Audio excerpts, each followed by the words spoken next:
control tower, Portland. Yes, sir. I guess I have a UFO report for you. Okay. Do you have a fill-in-the-blank form, or where do you want me to start? Is this something that was reported recently? Yes, Okay. last night. Okay, can we get the party's name? Okay, I got 4 people. Okay. Actually, 5 people. These Okay. four gentlemen work for Delta Airlines at Portland, Maine. Okay. Okay, they're either mechanics and or ramp agents. Okay. Right. Next party. You have all the eyewitnesses. The first 4 gentlemen. Well, go ahead. Maybe you should ask me the questions, and I'll give you the answers. That's probably be more effective. But just a quick description of what they saw. Well, what they drew, these 4 people pretty much agreed that it was, oval shaped.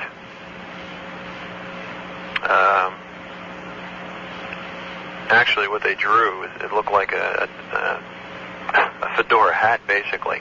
Okay. Maybe they estimated the top part of it was, say, 30 feet high. But actually, when he draws, it looks like your typical flying saucer, basically. Yeah. Okay. What they said was they were on the ramp at Portland. This was around 10:30 last night, and 3 of the people were on the ground. The other individual was in the airplane. They were working on the airplane, and they were looking up at the cockpit. So they were, on the ground looking up, and they saw this thing in the sky. They estimated it to be about between 1,000 and 1,500 feet above ground level, moving across the airport to the south. Say about 40 miles an hour, 40, 50 miles an hour. And they could detect no sound from this thing at all. Okay. And one of them, or 2 of them, said that there were no lights like navigation lights or anything like that, but that at one point there was this brownish glow, that the whole thing was glowing very dimly. Okay, got it. Okay. And this other guy, what's his name, was in an airplane coming up towards Portland. And I was a controller on duty at the airport, and I estimated this thing to be, after I'd interviewed these people, I estimated this thing should be down southwest of Portland by, say, 15 miles or so. And I ran the radar out, and there was a target out there. So I asked this guy to go over and take a look at it. And I had this guy vectored right on top of this thing, and he saw it momentarily. And they both said that this thing glowed like a dull brownish glow momentarily, then disappeared. And I had him vectored right over top of the thing and back and forth, and then they saw this momentarily, then the thing disappeared. They couldn't see it any longer. And he was out there a good 15, 20 minutes, without ever spotting it again. Did it leave your screen at the same time? No. I had a good target on it the whole time. Yeah, he was around it for maybe 10, 15 minutes while I tracked it. Pease radar also tracked it. Pease Air Force Base radar tracked it. Okay. And they finally lost radar contact with it about 22 miles southeast of Pease. Okay. What time did this all occur? This was between, it was over the airport at Portland around 10:30 or so. And let me see my notes here. 0320, which would have been 11:20. The target was at 195 at 19 from Portland, tracking about 195 degrees at about 40 to 50 knots. Okay. Were you getting a strong return? Strong return, yeah. Okay. Just like an airplane. Okay. Sometimes you see a flock of birds and it changes shape, and one hit you'll get a good return, and then the next hit you don't. This was a good solid return the whole time. Okay. Called the weather service, and they said they didn't have any. The last balloon they had sent up, the radar balloon, was up at 7 o'clock. And when I asked these ramp guys, could it have been a balloon, they said no. Okay. All right, sir. Can we get your name? Yeah. I'm the area supervisor at the Control Tower in Portland. Well, we sure appreciate the information, and if we get any follow-up on this, we'll get back to you. Now, Pease Air Force Base, the controllers there also saw this thing on radar. Okay. And what was the other thing I wanted to tell you? Oh, yeah. This thing got to within about 5 miles of the President's residence up in Kennebunkport. And I talked to the Secret Service last night and also this morning. And they would like to... I guess the main thrust is they don't want this publicized. And they want it investigated, certainly, but not publicized because it's a pretty sensitive type thing.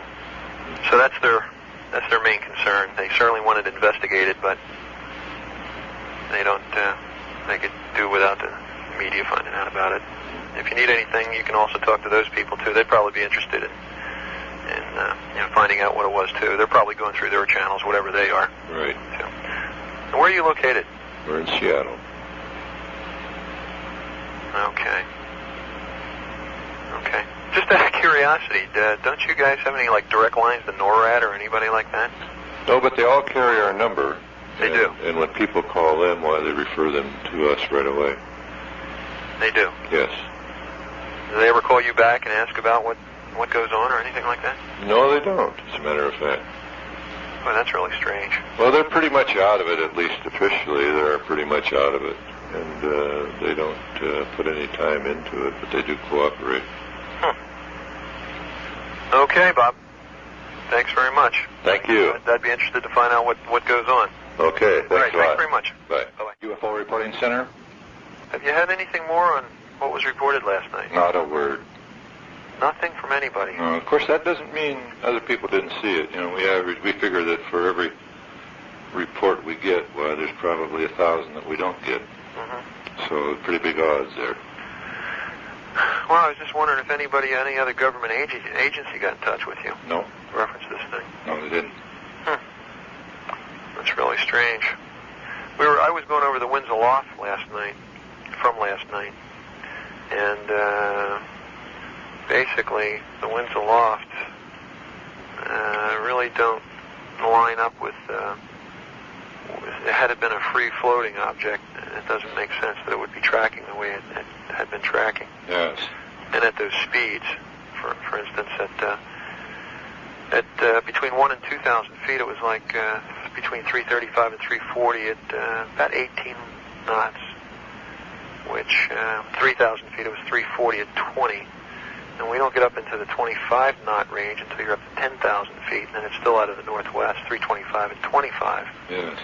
First time we come up winds at 50 knots, it's up at flight level 200, and even at that, it's still 315 at 50, which means if this thing was tracking 195 to 200 degrees, it was tracking against a kind of a crosswind. Yes. Which, pretty interesting to me. I forgot to ask you, did that pilot ever give an estimate of the diameter of the object? Yeah, around 300 feet, he thought. Okay. At 300 feet.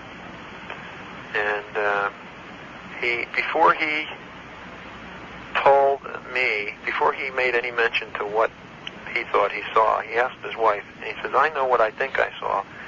You tell me what you think you saw. And she described exactly what he saw. He was just in here about 15 minutes ago. Oh, okay. And he's going to be away for the next week or so. He's got to go down to Trinidad to purchase some seafood or something, then he'll be back. But we were sitting here talking about this thing and can't figure out how this thing could be. If it was one of these high altitude balloons, so to speak, these real long, huge balloons, we wouldn't think it would be going along at 50 knots for one thing. And the other thing is we don't see how it could possibly be tracking against a quartering wind. Well, not only that, it would be ascending, too, at the same time. Yeah. So, and also, I don't know whether these things are coated. It would have to have been coated with some type of metallic material to produce a radar return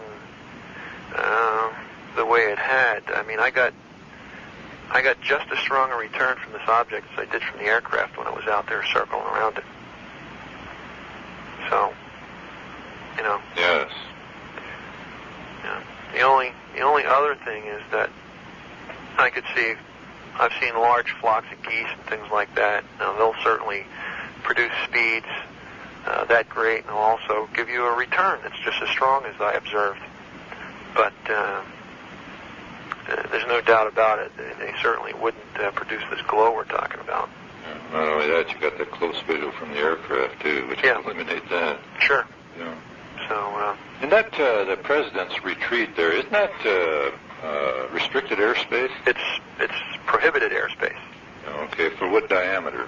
Well, it's normally a 1 mile radius of the point, but when he's here, it's a 3 mile radius, so 6 miles across, which would have put this object probably 3 miles from the edge of the prohibited area, and maybe 6 or 7 miles or so, something like that, from the center of this thing, and past to the east of it. Yeah. So. I'm surprised that the Air Force didn't scramble its head in on that. Well, they would have had a tough time, probably, tracking something at 50 knots. Yeah. If you said scramble one helicopter, that would have been it. That would have been the ticket. But I guess I don't understand why the lack of when you get something like this. I would have think there'd been more of a procedure in place, and people, that you call this guy, he calls him, he does this, and this guy gets airborne, and but it doesn't seem to be the, And you had no other calls on it? No. Okay. And other than the Delta guys, and you have drawings of this, or sketches of the object? Yeah, I had a Delta guy draw it out, describe it. It's really very sketchy. I mean, if you draw like a fedora hat, it's basically that. Okay. Everybody to a person said that it was elliptical. And are you familiar with approach plates, a pilot's approach plate to an airport? There's what they call something like a fan marker. It's elliptical in shape. And they said, like a football. Oh, okay. Like a football, basically. Okay.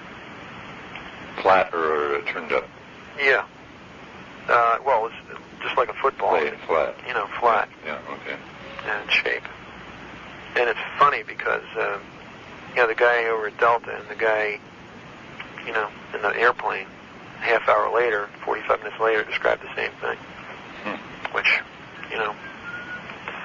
so, that's all I have. Okay, well, if we get any calls on it, you'll be the first to hear about it. Oh, thanks a lot. Okay, thank you. Appreciate it, Bob. Bye. Bye-bye.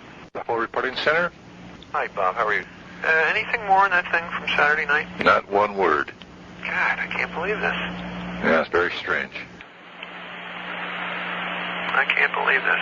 Like I said, that there could have been a lot of other people who saw the object and just chose not to report it. But there haven't been any inquiries from any other federal agencies or anything? Nothing. That's kind of disappointing, to tell you the truth. Yes, it is. I was hoping for more calls. Well, what do you do with this information? You just file it away for future reference, or what? Yeah, we'll just have to sit on that and just hope that somebody will call on it. Of course, it's considered a very good report anyway, but we'd still like to get some more ground witnesses. Okay, what kind of other stuff do you look for when you have a situation like this? Just another report of the same nature, or is that basically it? Yeah, confirmation by other witnesses is what we would be after. Mm-hmm. I just listened to the tape of the conversation I had with the people on the ground. Yes. And it was interesting. They said it was white, a huge white object. And then when I went over and talked to them and interviewed them, they said it was dark. Okay. And then just for a moment, it had this brownish glow to it, which doesn't kind of make sense to me, but I don't know. As it got further away, it might have appeared like a dark object or something. And it was right over the field. It could have appeared white or something like that. But, I don't know. That's really strange. What I find interesting, again, is the fact that the guys on the ground describe something, and then, the guy in the airplane 35 miles away half hour later reported the same thing. Yeah. Basically. Well, if geese gloat, I would say it was a large flock of geese. Just, I've seen, like I said, I've seen returns like that. Yeah. Okay. Well, I'll keep waiting. Hopefully something will happen with this thing. Okay, we'll sure let you know if we get anything. Okay. See you, Bob. Thanks for calling. Yeah, Bye. thanks very much. Okay, bye. This is Bob Gribble at the UFO Reporting Center in Seattle. Hi, Bob. How are you? Fine. I have a point of inquiry. Did you ever get any more input on that case in last August? Which one was that? The one where the object was seen over the airport? Not a word. I was hoping you would. Okay, what I about... haven't had a word at all, nothing. Okay. What about those pilots, the people who saw the thing from the aircraft? Did they ever have anything more to say? He came in here. I talked to him extensively, and he talked to the chief, and there was just, there was nothing else came of it, and I'm really kind of disappointed, to tell you the truth. I don't know why there wasn't anything else, but it just died. I guess nobody else. The only people that I know were the Delta people, on the ground, and then the guy that was airborne. Uh-huh. But I haven't heard anything. I was sort of hoping over the past months that you would have had something else, and you would have called me with it. But I haven't heard it. I haven't even talked to the Delta people again, which I probably got to walk over and take a see if they... Okay, well, the main reason I called was I got a letter from a guy in San Francisco, the San Francisco area, and for years he has specialized in pilot sightings. And he was inquiring. He says, have you heard anything about this reported sighting over Kenny Bunkport? Yeah, yes. That's the president's hideout. And he wanted to know if I had any information on it. I thought, gee, that's strange. Where did he get it? I don't know. That's just it. This was San Francisco? Yeah. Well, what was he? Was he a pilot? No, I believe he's retired, but he used to work for NASA. Yeah. Down there. Did you ask him where he got his information? No, this was in letter form, so I haven't had a chance to get back to him. What's the guy's name, do you know?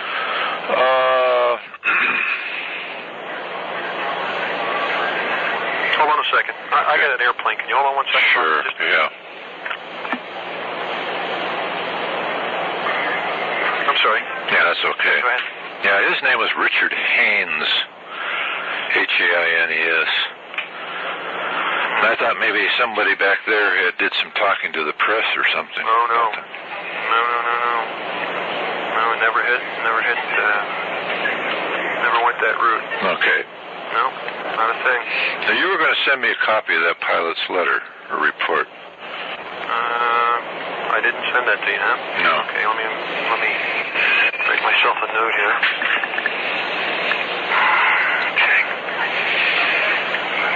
Okay. You know the guy, the Augusta one? Remember that one? June or July? What was that again? The guy was on the road. Remember the guy was coming down 95 on the road? Oh, yes, yeah. He came back up here physically. And, wanted to know if there was anything more in it. And I said, not a word. Huh. There's two right there. Absolutely nothing.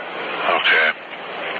And, that's a pretty sensitive issue. So. Okay. The other one about Augusta, shit, I don't see any problem with that. That was done, as, per the order. The police were notified. Yeah. You were, and I even had the guy checked out. I even talked to the police and had the guy checked out, and he was okay. Okay. He wasn't a kook or anything. So that's why I called you with it. Very good. The only thing that was out of, not exactly to regulation was the fact that I called you. Yeah. And basically, right in the book it says we're supposed to furnish him with the phone number. But what the hell? He was right there, and I said, "You want me to do this?" He said, "Sure, go ahead." And it was just a matter of, I did the calling instead of just giving him the number. Yeah. So that was it. You can do anything with that one that you want, but this guy is, adamant as to what he saw. Yeah. And so were the guys at the airport in Portland. you get four guys saying all the same thing. It's hard to believe they didn't. There wasn't something there. Right. So, but I know of nothing. It was done. Things might have been done at other levels that I'm just absolutely not aware of or privy to. I don't know. Well, maybe there's a possibility that some of those people on the ground, or even that pilot and the party that was with him, did a little bit of gossip. Things were spread word of mouth. Maybe they did, but certainly nothing hit the papers here. Yeah. Okay. And I'm glad of it too, because I swore a blood oath to our friends down a little further south here that, hey, they just don't need that kind of stuff. Their life is complicated enough with the job they do. Yeah, you bet. Okay, I don't know. Geez, I wish, God, I wish I knew more about these things. I'm just so ignorant of what has happened to date ever since this first started, reporting these things first started. Why did the Air Force get out of the business, just out of curiosity? Well, I think they had a wildcat on their back, and they wanted to get rid of it after 19 or 20 years. I think they've got the answers, and not only that, but from the good information that I have read, the CIA stepped in and says, hey, you guys are not doing this the way it should be done. You're talking too much, and as of now, kiss goodbye. Really? But I think that they were glad to get rid of it. Sure. Because they had their big job to do, and this was a pain in the ass. Yeah, but how do they get information from now, do they come to you for information? No, but they do give out our number. They do? Yeah. And we know that they are conducting various investigations when these things are seen over military facilities, but they do it on the QT. I see. And when we know that they're operating, we just don't say anything and just let it go at that. Yeah. Because we can understand their problem. Sure. And they had a heck of a one, too. Yeah. Well, I mean, the resources, the funds and manpower that were probably involved were staggering, I would think. The time that these things would take. I mean, it's not like you're going downtown to investigate one person or something like that. You're talking about a lot of resources and a lot of people and time spent interviewing. Well, not only that, but we had information that, they have their own reporting centers, for their own information, intelligence and everything, and their own circuits going from facility to facility. And it got to the point where the whole system was being clogged by UFO reports. Yeah. So I just find it incredible that there's so many of these reports, and yet you very rarely see, very rarely hits the papers. Yeah. Well, I think you got that last copy of information we sent out, didn't you? Which was that? Well, there was a phenomena research report and then the UFO sighting updates attached to it. Did you send that to me directly? No, I sent it to the tower. Oh, I didn't see. If they knew it was coming here, they probably kept it from me because they think I'm a kook. You want me to send some stuff directly to you? Oh yeah. If you have anything like that, How about to your home address? Well, if you send it right here, I don't care. You can do it there, or you can send it to the tower. But as long as it's just addressed to me, then nobody else will open it, certainly. Fine, I'll get it in the mail. Yeah, you have the address here? Yeah, I got it out of your directory. Oh, okay. Yeah, that'd be super. But if you had already sent something to me and it wasn't addressed specifically to me, it was probably deep sixed. So, it's like anything else. You're a nut. Yeah, well, I know. But it's like, when I called down south here and I said, hey, you guys won't believe this, but, I got to call this to you because I can't take any chances. And it's like, you have to be kidding. I said, hey, do with it what you want. I'm making the report, pal. Here it is. Yeah. So, I don't know. It's funny because you see this stuff like this happen in the movies, and it's always this group, they think you guys are nuts. And then only in the movies they're proven to be there's always a happy ending. Yeah. The guy is always vindicated somehow, but I've yet to be vindicated. But hey, I don't know, just doing my job the best way I can. And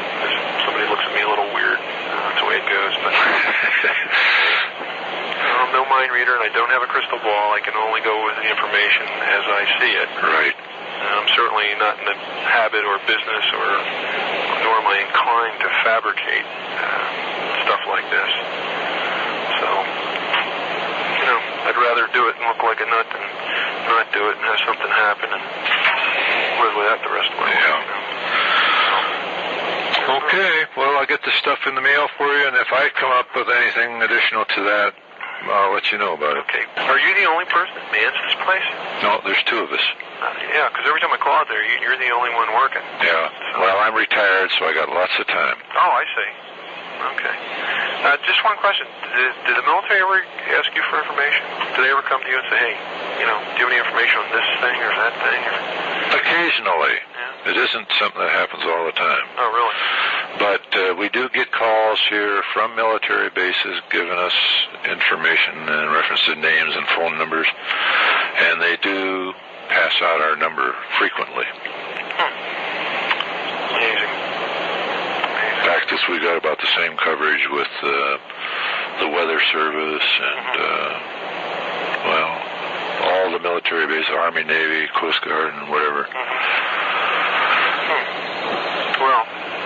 Well, if I find anything more, I'll certainly, I'll get this stuff in the mail to you. But if you find anything, don't hesitate to give me a call. Sure will. I'm sure interested. Matter of fact, maybe I'll walk over and talk to these guys over in Delta again within the next week or so, just to, nose around and see if they still adhere to their story, basically. Okay. I'll tell you what I'm going to do. I'm going to also send you some back issues of this stuff. You'll find that very, very informative. I will. I certainly will. Because I'll be the first to admit my knowledge of that is out of the movies. And I'm sure it's not real accurate. So, I'd like to get information as it really is. So, okay, Bob. Thanks very much. I appreciate it. Okay. Okay? Bye.